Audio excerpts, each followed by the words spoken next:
Wanadamu wana mengi, wanadamu siwezi shindana nao. Ni ngumu kuwapanga, wanadamu wakishalipanga lao. Hakuna kazi ambayo mwanadamu utaifanya alafu haitawahi kufika mwisho wake.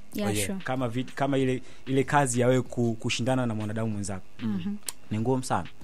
Yani kuna mtu wewe usio mtazamia kabisa. Yani anaweza akakunga mkono hapa, alafu akikaa hivi, akiona mbona kama hii project inaenda. Mtu yuko tayari kuona unatoboa, unajua mwanangu. Kabisa. Unakuja kushangaa, hivi kumbe mimi ananifungia nyumba yangu ni baraka rafiki yangu. Ushanielewa? Kwa hiyo kuna hadithi yenye kusisimua sana kuhusu maisha ya watu na wanadamu. Yes, and that's why nikaona kwamba let's talk about maisha ya kawaida, kwa sababu kuna msemo pale nimesema hasidi hana sababu akitaka kuharibu. Akienda akirudi ni kama rafiki. Kumbe anakujaribu. Unaona? Hasidi ni nani? Hasidi ni yule mtu ambaye anachuki from nowhere. Yaani mpaka unagoogle kwamba kwani wale nilimkoseaga wapi? Mbona hizi adhabu zinazokuja sasa? Mbona mimi si stahili haya? Kumbe kichwani mwake unaona kabisa unastahili.